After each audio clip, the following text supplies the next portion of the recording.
business psychologist, and as she said, recovering CEO, and also Dave, who is a current CEO of Technology Multimedia Design. They're going to be talking about harnessing peer power and how it can help your businesses thrive.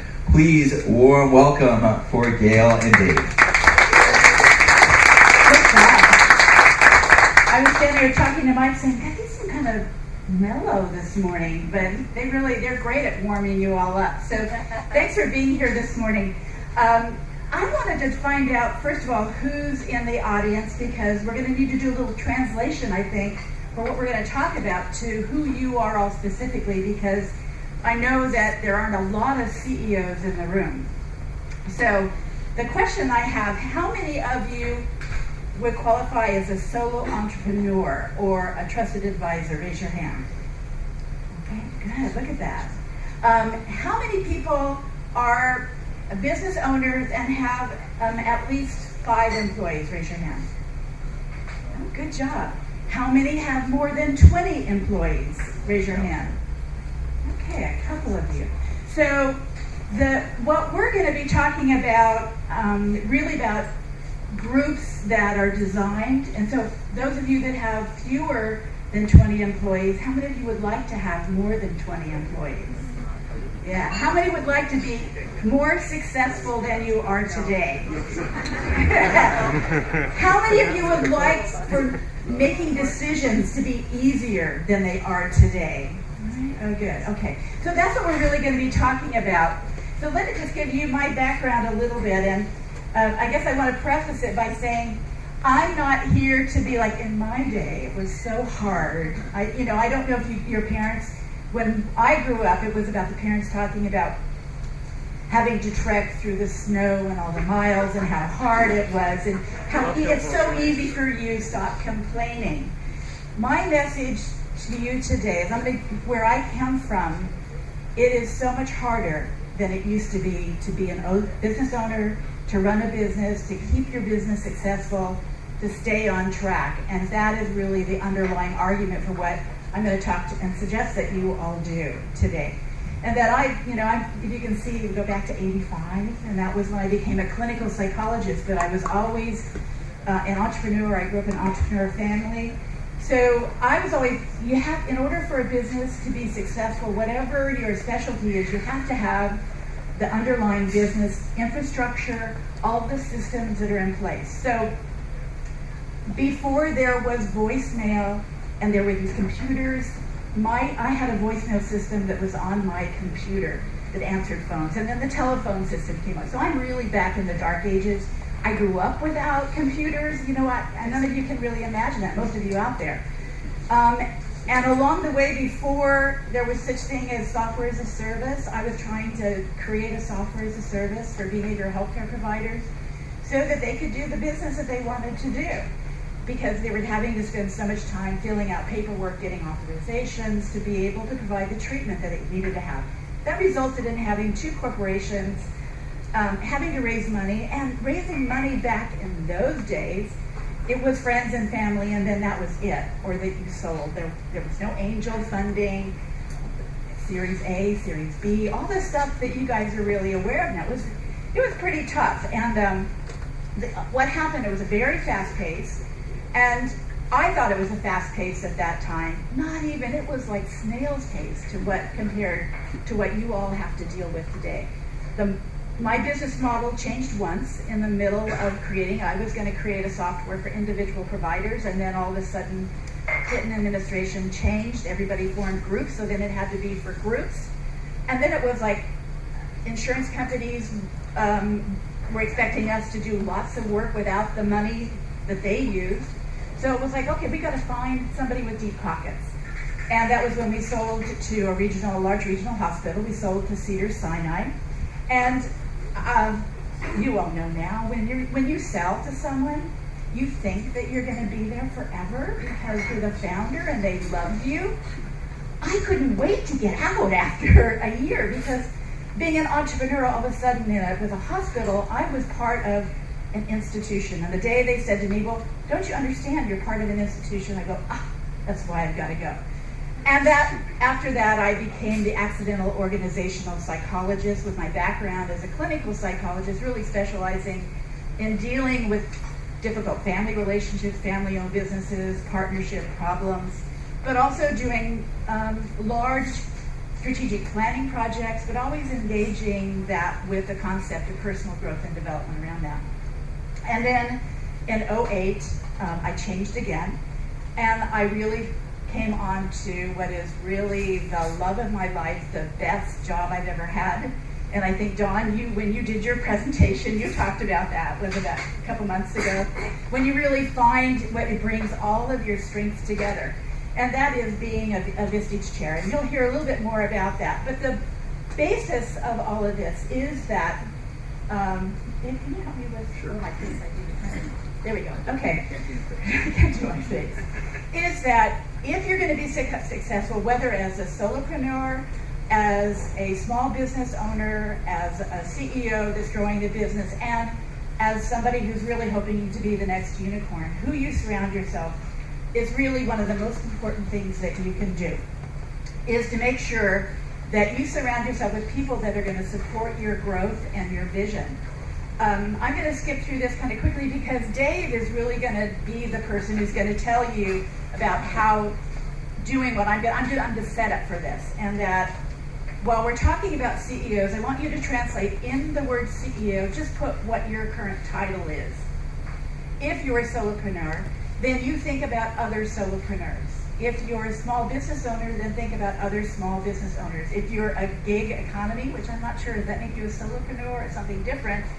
Then put that into where we have CEO here, in that most people do much better when they have advice. Making decisions today is really, really tough. But I want you to think about the 4 different ways that you engage with peers. And that today we're in a network, right? Because we're in person and we're with people. A lot of us, you connect with people. You have LinkedIn, you have blogs, you have podcasts, ways in which you get information from other people. What we want to talk about is that beyond connecting and networking, is that you can really accelerate and enhance your learning, your decision making, your being more powerful and effective when you think about, first of all, optimizing is if you have anyone ever seen these jets fly overhead? Have you heard about the practice that they go through? So there are teams coming together, and I think, Chuck, you put teams together to come together quickly to create what was innovation projects, so people learn from each other in a short period of time in a team to become more effective at what they're doing. In what we call the accelerating is that when you have peers that come together over a long period of time and that you develop deep relationships, you really understand each other really well, and that you have a long-term relationship, that's where you bring all of the issues, the ideas, the problems, the fun, and then the other part is when you're starting a business, life happens. And so that when life happens, they're there to support you emotionally as well, because you have to deal with divorces, deaths, marriages, births, all sorts of things. And those then are part of, you still have those things going on, but you still need to keep going on with your business. So the deep relationships that come with a peer group, it allows you to grow and develop and be more effective quickly. So the idea is that there are typically, most groups run around 12 to 14 folks. They sit around the table, and you see the Vistage branding, which we'll tell you about that a little bit more. But essentially, that a good peer advantage group, first of all, you have to make sure you have the right peers.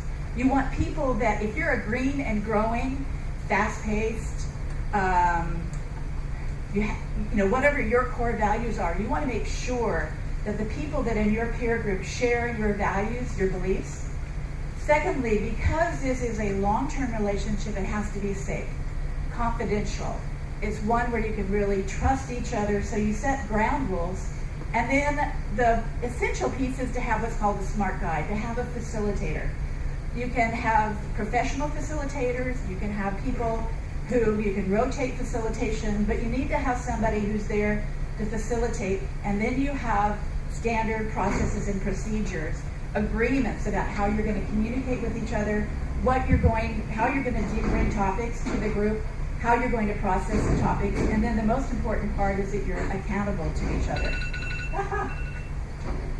Okay, so there are a lot of organizations, but growth for an organization starts at the top, and it starts with the CEO and the founder or the owner. And so if you want to have a fast-paced, effective, you have to work on yourself too, and make sure that you have all the kind of information that you need. And if you step outside your organization and surround yourself with people that are in different industries, then the kind of information that you pick up from people from the different industries allows you to see things, be more creative, and be more innovative. And then you get better decisions, better results. If you want to find out more about peer groups, how they work, this book, The Power of Peers, I have a copy of it with me if you'd like to see it afterwards, really has done a great deal of research on all the different kinds of organizations that are out there for peer groups. This is a picture of one of my groups. Actually, I like looking at this because this was about 2 years ago, and they just sold their cosmetic company for $400 million, and so they're pretty excited about that. Now I come from the industry that I think all of you out there would call lifestyle, as opposed to a unicorn. Anybody interested in having a lifestyle business somewhere down the road? Good, yeah. Yeah. A little more consistent, longer term. Mike, you have a lifestyle. Come on, yeah. Good lifestyle. So here are the basic rules of Vistage, that we have an exclusive confidential peer advisory group. We have a coach, which is, I'm the coach and what's called the chair in the group. We have world-class speakers that are often keynote speakers that come for half of the meeting, and then the members work with each other on all of their issues. There's research for that we use for the entire organization, and it's 23,000 members, 30 countries. And now I want Dave to be able to talk to you about his experience because he's kind of one of the most exciting members I have in one of my groups. Thanks, Gail. Yeah. Thank you. Hi, I'm Dave Ravel. I'm the president and CEO of a company called TechMD. We're in Burbank, California. I have about 25 employees, and we design audio, video, and control systems for theme parks, brand centers, and what's loosely called location-based entertainment around the world. I'm a business owner, and I run a business, but I have no education in terms of being a business person. I started my career as an engineer, doing touring, sound mixing, and corporate theater and large-scale public events. I put a slide in. This was one of my very first touring shows at a little venue called Humphreys in San Diego with Lee Ritenour and Abe Laboriel and some GRP jazz artists. I got to tour with them for quite a long time, and it was a lot of fun. Went around the world, filled a few passports, got very good at making things sound very good and working with artists and developing that skill set. And as I grew, it was gig to gig to gig. It was sort of a gig career before there was a gig economy. And I expanded into doing things like corporate theater, so for car companies, sales rollouts, and that kind of thing. But it was still just me. People called me, I did a good job, and occasionally I'd bring in someone to help, but it was pretty much just me from gig to gig. Large sales meetings, broadcast events. This is a big thing in China when Hong Kong turned back over to China. 2,000 singers in the choir and live broadcast worldwide. It was a lot of fun. But in the 90s, I ended up running into some people from Disney, and they gave me a contract to build a little theme park in Tokyo called Tokyo Disney Sea. And that led to me opening a company because I couldn't do an entire theme park all by myself, at least the parts that I had to do. So I opened TechMD, and we specialize first in theme parks, but also in museums, brand centers, interactives, virtual reality installations. So little things you may have heard of. The world of Avatar in Florida opened, and we had half a dozen engineers who worked on this from soup to nuts, from initial designs all the way through installation and commissioning. Shanghai Disneyland was just opened last year to rave reviews. Disneyland in Paris. So as you can see, Disney was our first client and is our biggest client, though that's changing, which is good. But in doing this, I've had to build up a company of people, and I've had to hire people, and now we're up to about 25 employees. We work for Ford, we work for the Rock and Roll Hall of Fame, we opened a gallery last year. And I guess what I'm trying to point out is that going from being a single engineer to running a company of 25 people is a huge culture shift. And I have no education in running a business, so I learned a lot of lessons, and some of them were very painful. I've had great successes, as you can see from some of these slides, and some other things that were not so successful. And about 5 years ago, I realized that I could continue on these huge hills and valleys of great successes and terrible failures, or I could go out and try and educate myself and become a better business owner. And as Gail likes to say, work on my business rather than in my business. So, recommendation from a friend. One of the things I've always learned, and I've always tried to learn and teach myself, and that's how I've gone ahead. And I was recommended to Gail through a friend here in town, and my goal was to get out of my bubble. I know I'm very good at what I do, but I'm only me, and I had all these ideas how a business should operate, but I didn't know how valid they were. And so part of my goal was to get out of my bubble and validate my ideas, or find out what other ideas were out there. I needed to learn more about finance and planning and how to deal with having employees. I mean, this is hard stuff for someone who just was used to just working on my own and making things sound nice. I wanted to also understand process and understand what it took to put together teams, so it didn't have to be just me on every project. It could be groups who went out and represented at the quality level I expect, but it's not me every day. And so that was Vistage. Those were my goals when I joined Vistage. And really, what I get out of Vistage is, first of all, perspective. I sit in a room on a monthly basis with a dozen other business owners, CEOs, CTOs, CFOs, who all have business problems and all have issues, and we share those issues. And I came to learn that really all businesses have issues. No one's perfect, and even if their business is, for example, a truck dealership, his business issues are similar to my business issues because business has commonalities. And so that's been a really important lesson to me. I learned from just listening to other people discuss their issues. Accountability. No one in my company, say perhaps my wife, holds me accountable to get things done. And really, I don't know about you guys, but I need deadlines, and sometimes it's hard to just get to the end or know where the end is. And so another thing I can do as a group is I can share, we have regular sessions where we plan the year ahead, and we write down our goals, and we come back on a quarterly basis, for example, and look at those and figure out where we've been. And it's a safe space to be able to say, here was my plan, here's where I succeeded, here's where I failed.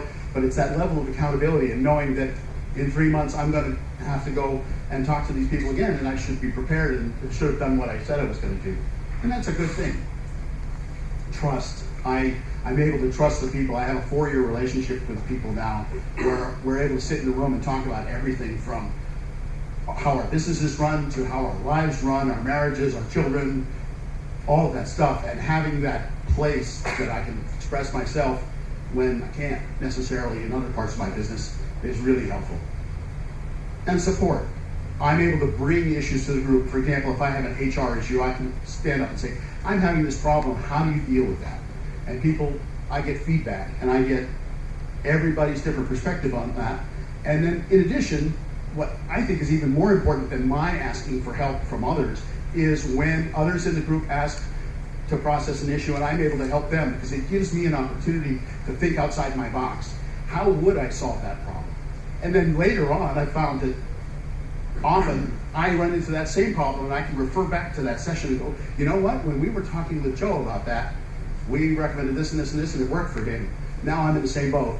Now I can use that and I'm more successful because of it.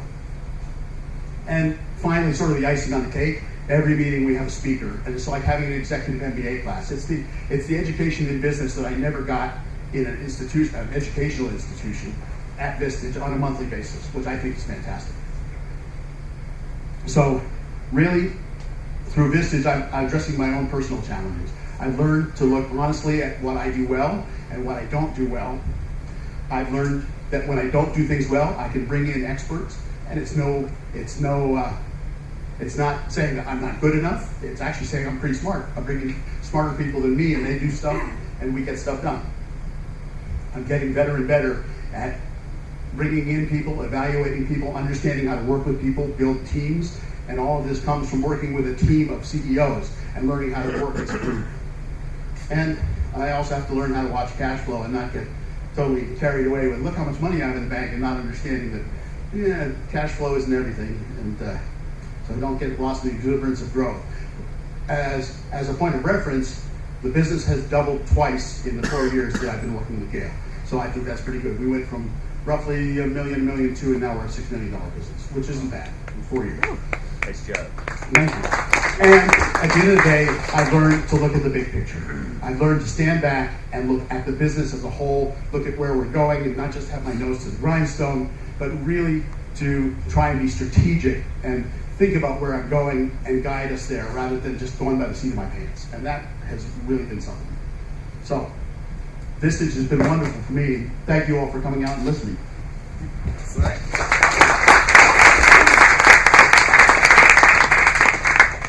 Do you have a concluding remark? Yeah. Oh, okay, sorry. So I think what we want to say is this is not a pitch about Vistage, but this is a pitch about creating your own peer advisory support group.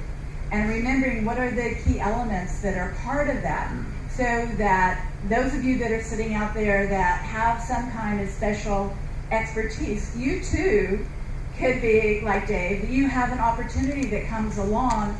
Next thing you know, you have 2 employees, 5 employees, 25 employees. Make sure that you surround yourself with people that are on the same journey or a little ahead of you, and some people that are behind you. So that in that environment, you can make decisions more confidently, more quickly, and you can be more successful. Because it's pretty darn lonely if you've been a CEO. Being a CEO is really, really, really lonely. You have really dark times. When things don't go well and you're looking at payroll for 15, 20 people and you're wondering how you're going to make it, when you have other people around you that have been there and they help you create those solutions, and help you look back and go, look where you were and look where you are now. That's, the greatest gift that you can give yourself and the people who work for you, is to be in a peer advisory support group. Thank you.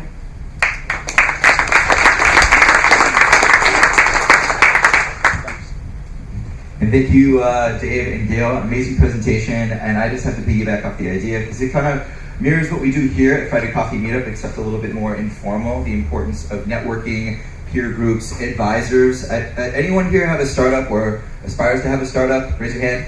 Don't be shy. Cool. And then keep your hand up if you have advisors. Awesome. So it's about the same number of people, maybe a couple less. But having advisors is so important for the business use case development, but also personally, just being able to confide in other people about other things, hopefully in ways that are amicable and don't make issues larger than what they are, but maybe marginalize and mitigate. In any case, we're going to open up to Q&A now. John is going to walk around with the mic. If you have a question, raise your hand. Let's save comments and storytelling for offline. Gail and Dave will be hanging out with us. If you guys like to share something along those lines, please do it afterwards. Thanks. Thanks, Mike. Can you talk a little bit about joining a group like Vistage? How do you screen your members, or I'm not sure how you refer to those people that are part of the group? But what you mentioned earlier about a book that has examples of different peer groups. So I think the key is finding the right one for your particular situation. And in your particular case with this, it's mainly CEOs, CFOs, etc. Well, Vistage has 3 different main levels. So they do have a small business group, because they know that people that are small business owners can't afford to take, I guess I didn't mention that the CEO groups, people have all-day meetings once a month. So small business owners, it's very difficult for them to take a full day a month out. So the small business groups have half-day meetings, except for 4 times a year when they have the speakers. And the way, we identify people through our own networking. Other members tell us about prospects. Sometimes doing things like this, which I don't do very often, people will come up and they may be candidates for Vistage, or I'll refer them to another chair if I already have someone in my group, because you want to have people from different industries, non-competing, but certainly synergistic energy. So each group will develop a different theme or style because it really grows around a core group. And so, but the book will list a wide variety of organizations, and then it has to do with what's affordable. So if you're really on a low budget, but you know someone who's a facilitator, you can talk that facilitator into being the guide for your group. But we're secret. I mean, I think we're getting, this kind of organization has been around for more than 60 years, and actually even longer than that. You know, you've heard about masterminds, I'm sure, and this is a more structured organization than a mastermind. And there are organizations, I hear there's somebody else that has a peer group in a peer network, CEO network in the room. So you find now that what I want to do is educate you to look for them.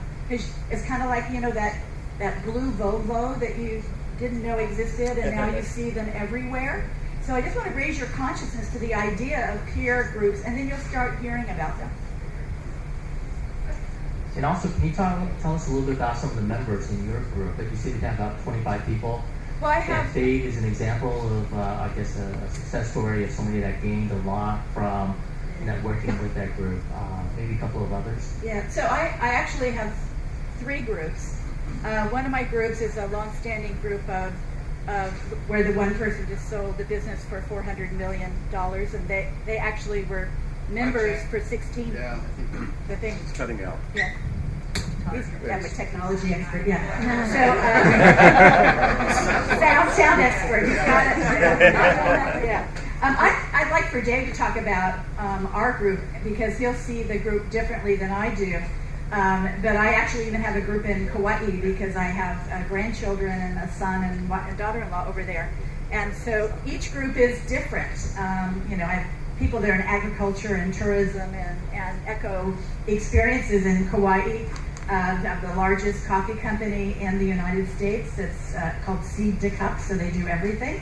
But they're part of an international organization. And have any of you been on Kauai and you've had the tubing experience? Anyone done that? Oh yeah. Okay, so I've got the general manager for that in the group, and Smith family, who is the Luau family, and boat rides in Wailua. So we have really the premier organizations in Kauai, because it's a small island. And then Dave can tell you about our group. So our group. Yeah. Yeah. There we go. Our group has a whole variety of people. There we go. Does it stay there now? Good. We have a variety of people. We have everything from the chief operating officer of a company that makes electronic components to a lady who runs healthcare facilities. We have a couple of nonprofits. We have the CEO of the Boys and Girls Club from Burbank in the San Fernando Valley, as well as the CEO of Ability First here in Pasadena. So we have nonprofit representation. We have a gentleman who runs a truck dealership. And so it's a whole variety of people. A banker? A banker, a person who makes interior fixtures for large-scale department stores. So it's a wide variety of things. And I guess my perspective was that none of them do what I do, and my first thought was, well, that's really weird. How can they know what I do? But it's been really interesting listening to how all these different businesses actually have commonalities. Back here. Just one question about how would this differ from having a board of directors? I guess from my perspective, it's like having a board of directors, except I'm not a large enough company to support a board, but I have an ad hoc board on a monthly basis, and I treat it like that. Okay. And I guess that a board of directors, usually you have to pay them quite a bit of money, and then it's like having an employee, so it's a different kind of relationship, because if they're shareholders and they have some personal investment in it, in a peer advisory group, the only investment they have is in your success. So, for example, we processed an issue last month, and afterwards he said, because he has a law firm, and being a managing partner of a law firm is pretty tough, and he's got pressure from his wife. You know, maybe he should go back and work for a larger law firm instead of having a law firm, but he's an entrepreneur. All of you out here know that, right? We all talk about being, corporate refugees.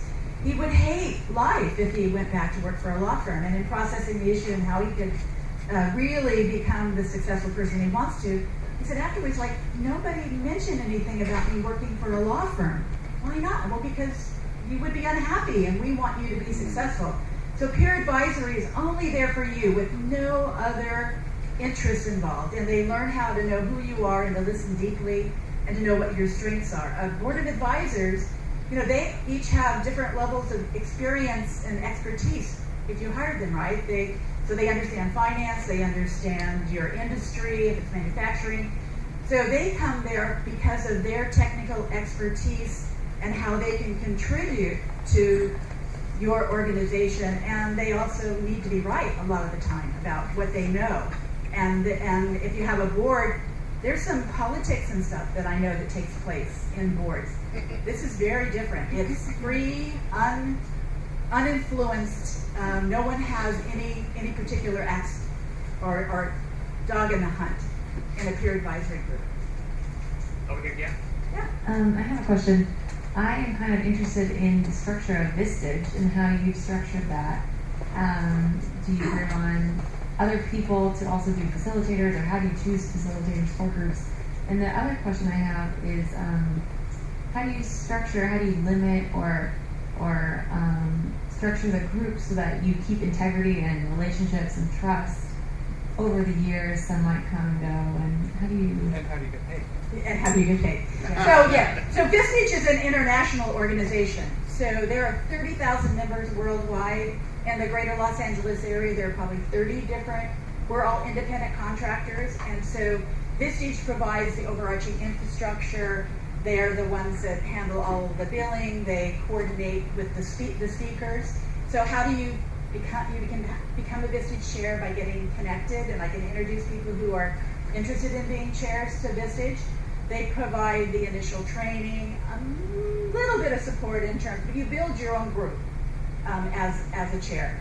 And part of that then is, like any organization, it's like running a business. You create the culture, you onboard your people for the culture. I'm essentially the CEO of my group, so that if someone is acting out of integrity, I have a conversation with them.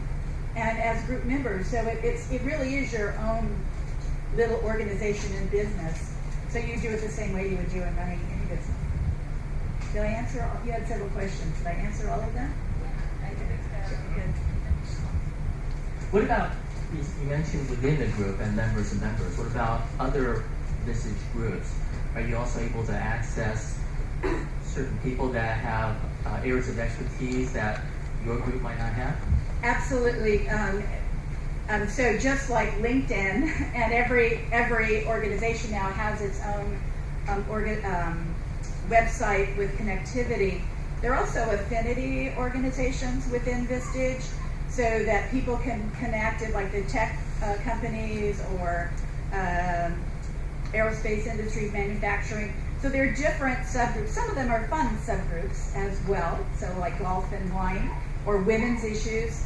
And then you can always use the directory and look up and find people, and it's really encouraged to find people that are your industry, that are across the nation or in other countries when you're traveling, so that you meet with them. Certainly what the California group has done for a couple of years has managed to take retreats in Kauai for some reason, and connect up with some Vistage members in Kauai. So, and even when they're traveling and they're not able to attend a meeting here, they can attend meetings in other locations as well.